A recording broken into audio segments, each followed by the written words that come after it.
Buenas noches, hermanos y oyentes. Esta semana estamos haciendo memoria de la última semana de la vida terrenal de Jesús, lo que llamamos Semana Santa. A diferencia de otros años anteriores, donde se hacía un éxodo hacia el interior de la República a celebrar cualquier cosa, menos a reflexionar sobre el verdadero significado de la Semana Santa. Vamos a pasar en nuestros hogares en familia. Los pastores de la primera iglesia bautista de Balboa compartiremos los estudios bíblicos todos estos días hasta el sábado a las 7 de la noche y el domingo a las 11, 3 y 7. El contenido de este estudio es en referencia a las 7 palabras pronunciadas por Jesús en las últimas 6 horas que estuvo colgado en la cruz. Estas frases tienen un profundo mensaje para la iglesia de hoy. Vamos a empezar con la de Lucas 23:34, la primera parte. Dice: Padre, perdónalos, no saben lo que hacen. ¿Cuál es la actitud de Jesús en la cruz? Para comprender estas palabras, tenemos que regresar al capítulo anterior, capítulo 22 de Lucas, y empieza con el complot de los sacerdotes de la iglesia y Judas Iscariotes para matar a Jesús. Después que Jesucristo fue capturado, fue llevado ante el concilio de la iglesia, y estos no tenían potestad para juzgar a nadie, así que lo remitieron al gobernador de Judea, Poncio Pilato. Poncio Pilato, al interrogar a Jesús, no le encontró ninguna culpa para condenarlo, así que, siendo Galileo, lo remite al gobernador de Galilea, Herodes. Sin embargo, Herodes tampoco encuentra culpa a Jesús y lo devuelve a Poncio Pilato. Poncio Pilato no sabía qué hacer con Jesús porque era inocente, pero la presión era tan grande del pueblo hacia Pilato que Pilato buscó entonces una artimaña, que era la tradición que había en la Semana Santa, o en ese tiempo era la Pascua, y era soltar a un rehén o un reo, y llamaron al reo más peligroso, que era Barrabás, y le preguntaron al pueblo que a quién quería que le soltara, si a Barrabás o a Jesús, y obviamente el pueblo escogió a Barrabás. Cristo entonces fue condenado por Poncio Pilato. En todo este trayecto, Jesucristo fue escarnecido a punto de latigazo hasta llegar al monte de la calavera, donde iba a ser crucificado en medio de dos malhechores, ¿verdad?, en una cruz. Aquí estaba entonces Jesucristo clavado en la cruz, y estando clavado en la cruz pronuncia estas primeras palabras: Padre, perdónalos, no saben lo que hacen. Esta frase la vamos a dividir en 3 partes, y la primera parte es Padre. Él pronuncia Padre. Jesús desde la cruz nos predica su evangelio. Es una oración con toda sumisión y obediencia a quien lo envió a cumplir la misión. Y la misión que mandó el Rey soberano y Padre eterno era que fuese crucificado en la cruz como ofrenda perfecta para calmar la ira de Él sobre todos nosotros que estamos condenados por nuestros pecados. Pero por obra de Jesús y gracia de Dios, salvará a los que Él le plazca. Isaías 53:12 se cumple esta profecía. Dice: por tanto, yo le daré parte con los grandes y con los fuertes, y repartirá despojos, por cuanto derramó su vida hasta la muerte y fue contado con los pecadores, habiendo él llevado el pecado de muchos y orando por los transgresores. Aquí Jesucristo estaba cumpliendo esa profecía que se había dicho en el Antiguo Testamento, que iba a ser crucificado, que iba a ser muerto como pecadores y que también iba a estar orando por los transgresores. Y los transgresores somos nosotros también, no tanto el pueblo judío que lo estaba dando el homicidio, sino también nosotros somos transgresores de la ley divina. Jesús nos enseña en esta oración el sometimiento y humillación a Dios Altísimo. Cuando oramos tenemos que tener una obediencia en todo momento. Jesús tenía todo el poder de liberarse de esa cruz, pero al contrario, Él ora al Padre porque ese es el decreto de Dios, que muriera en la cruz por los escogidos. Nosotros, entonces, si somos escogidos, si somos perdonados, tenemos que vivir en comunión al Padre Celestial, en testimonio de la obra salvífica que ha hecho en nosotros. La segunda parte es perdónalos. Jesús le pide a su Padre que los perdone. Esta petición tiene una profunda compasión por el pueblo de Israel que estaba cometiendo este homicidio. Pero también este perdón aplica para nosotros. Su muerte estaba saldando nuestra deuda. Cristo nos muestra cómo debe ser nuestro perdón con mi hermano, con el vecino, con el compañero de trabajo, con cualquier persona que haya actuado mal contra nosotros. Ese perdón tiene que ser de lo profundo del corazón, con sinceridad, y no ser superficial. Cuando perdono, debo enterrar para siempre la falta que hayan cometido contra mí.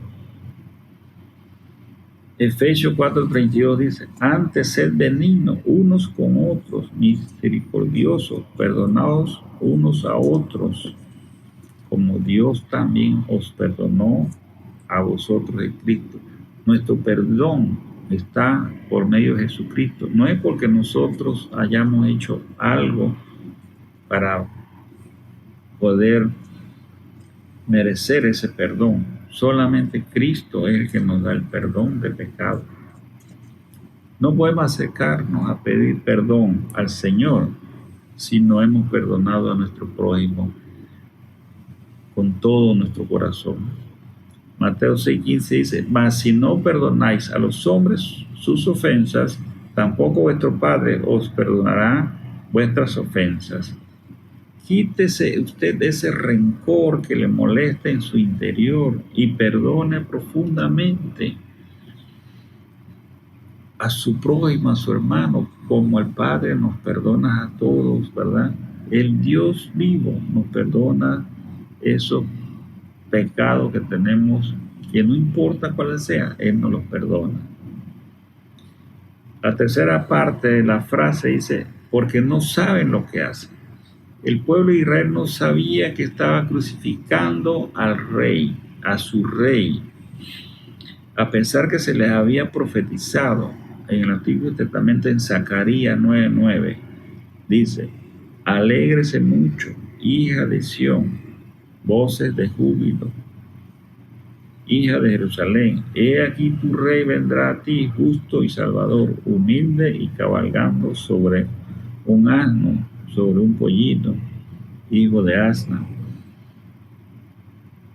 Esta profecía que se anunció en todo el Antiguo Testamento, que venía el Mesías y venía el Salvador del mundo, también fue cumplida en Mateos, cuando Cristo entró a Jerusalén. Pero el pueblo judío no podía ver a través de las Escrituras, no comprendieron, ¿verdad? Y estuvieron más preocupados por el legalismo de la ley y la ceremonia que ellos mismos se habían agregado, ¿verdad? Y no estaban tan ocupados en esto. En la misma forma que este mundo, que a pesar que Dios se manifestó por los profetas y se cumplió con la muerte de Jesús en la cruz. Lo sabemos por medio de las Escrituras. Todavía buscamos el arrepentimiento de salvación en otros medios de obra.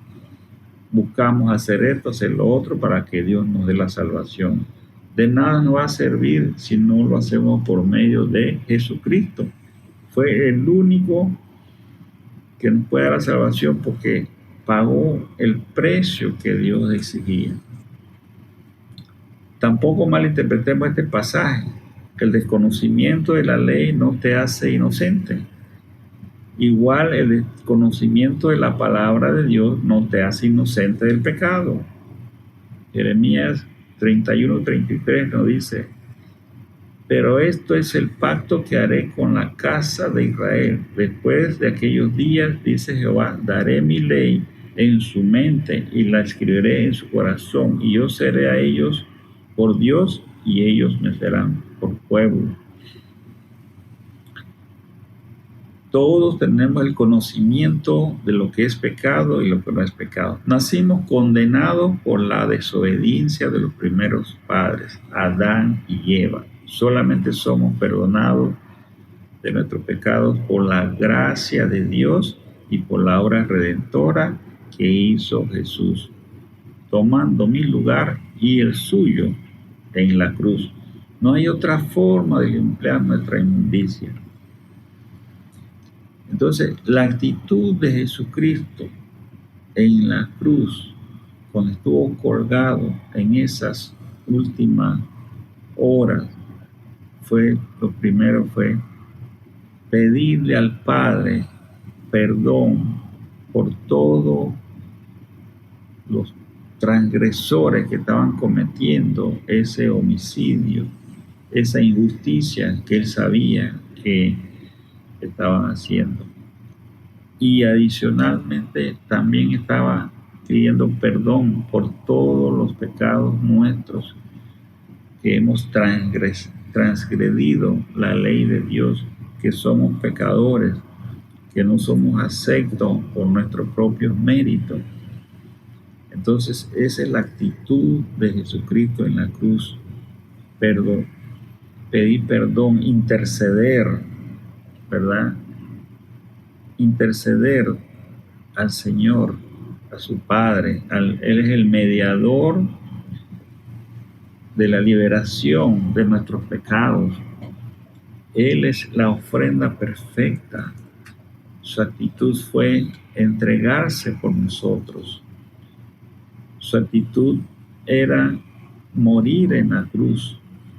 Su actitud fue decirle: Padre, perdónalo, no saben lo que hacen. Así que en esta semana, tómese junto a su familia el tiempo necesario para reflexionar y pregúntese por quién tuvo que morir Jesús hace 2020 años. Si realmente usted está en la lista, bendito sea su nombre. Y si usted tiene dudas de esta salvación, entonces ore al Señor para que tenga gracia y misericordia y le perdone sus pecados, le dé el Espíritu Santo, le quite ese velo, esa ceguera, le dé entendimiento. Cuando usted estudia su palabra, se le pueda revelar al Señor y lo haga reconocer toda la inmundicia que tiene en su corazón, todo el pecado que tiene, ¿verdad? Y que el Señor los limpie, que Jesucristo tome esa inmundicia y la lave con su sangre, y usted pueda ser acepto a Él. Usted puede ir a su presencia, ¿verdad? Y entonces usted se puede acercar también a pedir perdón al Señor y darle usted perdonar a su prójimo, a sus amigos, a sus vecinos, un corazón limpio. Que la gracia del Señor le acompañe en sus hogares.